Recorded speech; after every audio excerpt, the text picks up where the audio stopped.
सुंदर चुड़ैल। गोविंदपुर नामक एक गांव था जहां एक हवेली थी।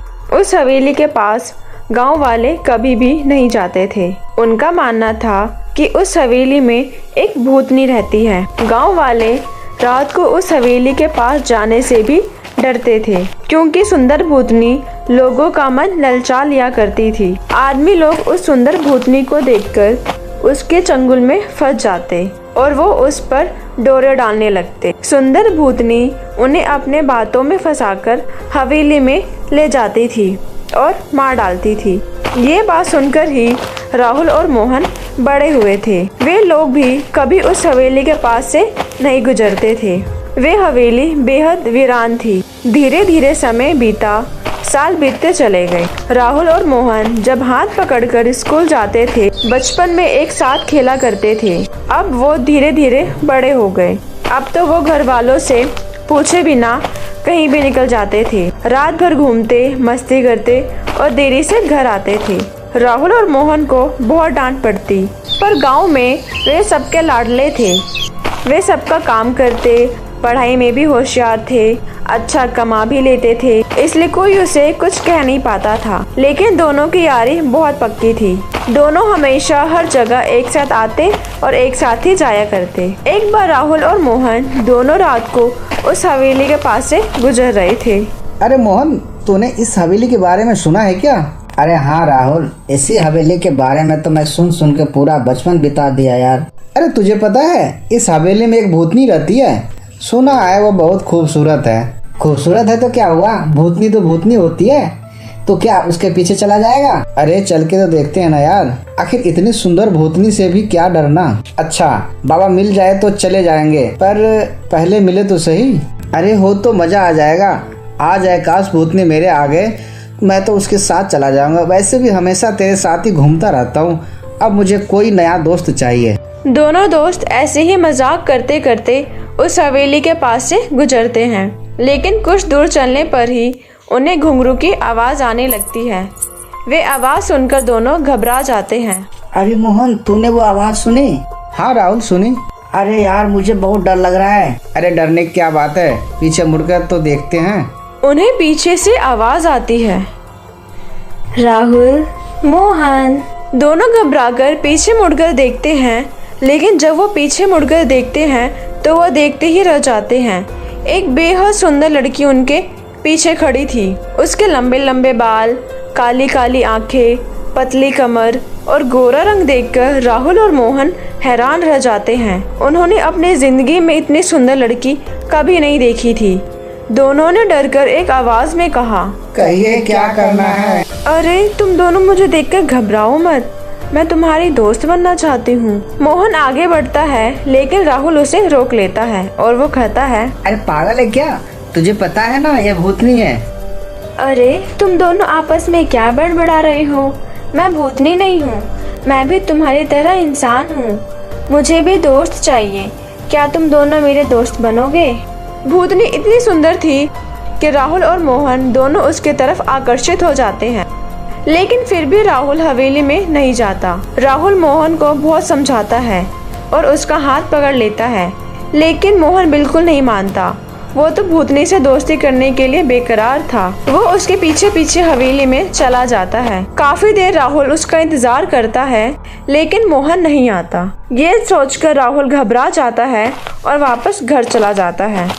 इधर मोहन के घर वाले और गांव वाले मोहन को ढूंढ ढूंढ कर परेशान थे, लेकिन मोहन कहीं नहीं मिल रहा था।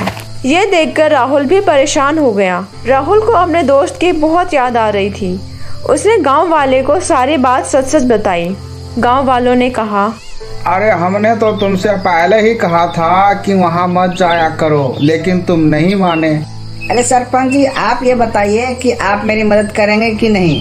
अरे भाई पागल हो क्या, कौन जाएगा उस हवेली में? हम तो नहीं जाएंगे, हमें अपनी जान प्यारी है। हमारी बात मानो, तुम भी मत जाओ। मुझे वहाँ जाने से कोई नहीं रोक सकता, मैं अपने दोस्त को बचा कर रहूँगा। राहुल मन में ये ठान लेता है कि वो भूतनी के चंगुल से अपने दोस्त को बचाएगा। अगले दिन रात को वो खुद उस रास्ते पर अकेले जाता है। राहुल को लग रहा था कि कुछ न कुछ गड़बड़ जरूर है। उसने अपने पास हथियार और ढेर सारे मिर्ची पाउडर रख लिया था। थोड़ी दूर पर वो चलता है तो इतने में ही पीछे से आवाज आती है, राहुल। राहुल पीछे मुड़कर देखता है। अरे तुम? हाँ मैं, तुम्हारा प्यारा दोस्त मोहन मेरे साथ ही है। वो तो बहुत खुश है। क्या तुम मुझसे दोस्ती करना चाहोगे? हाँ, मैंने भी बहुत विचार किया। जब मोहन तुमसे दोस्ती कर सकता है तो मैं भी क्यों नहीं, मैं भी तुमसे दोस्ती करूँगा। तो चलो मेरे साथ हवेली में चलो। भूतनी की ये बात सुनकर राहुल उसके पीछे पीछे हवेली में जाता है, लेकिन जैसे ही वो हवेली में घुसता है कुछ लोग उस पर हमला कर देते हैं।